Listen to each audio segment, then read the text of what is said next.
He would have sex with their decomposed bodies. I mean, like, what kind of sick fuck? Hello guys, welcome back for another crime case. I hope you have your snacks in hand. I hope you have a blankie to get comfortable like me, or maybe just save the video and then come back at nighttime before you go to bed. Get your little true crime, binge in before you go to sleep. This is a good one. This is a long one. This is a juicy one. This one's crazy. If you're ready, I'm ready. Let's get into it. Okay guys, this is not just another scary story. This is a real story about a real man who left a trail of over 70 fucking victims all throughout Washington state and Oregon, was wiping out all of the women. Let's start from the beginning, when it all began. It is July 15th of 1982. The sun was blazing, kids were outside playing. A group of kids were riding their bicycles up and down a familiar river in town that they had been countless times before. But today was different because something unusual caught their eyes in the current of the water.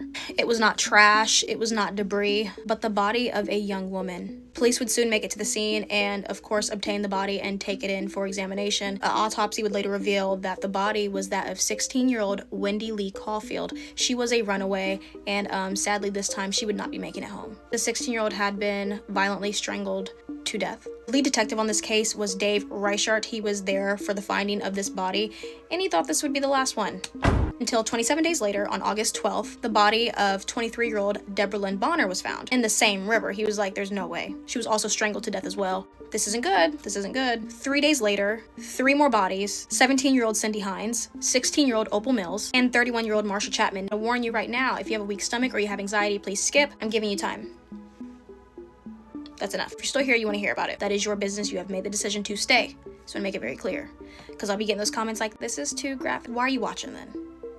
Don't watch. You've stayed for 3 whole minutes. The thing about Marsha Chapman, she was found in the water with boulders on her body to keep her, under, but one of her arms became afloat and was waving, and the detective on the case said that it was almost like she was saying, hey, I'm here, you found me. That really tugs at my heart. Like, that's sad. When they tried to pull her from the water, her skin kept falling off.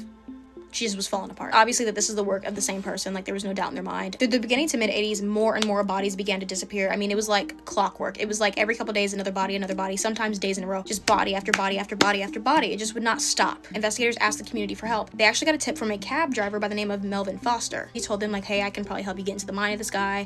I'm a cab driver, I'm out in the streets a lot, and I also took classes in psychology, so I think I can help you get into the mind of whoever's doing this. Melvin Foster was looked at very, very closely. They were surveillancing his house, they were following him places, they were just keeping a good eye on him, but as they were doing that, the body count kept climbing. He was innocent.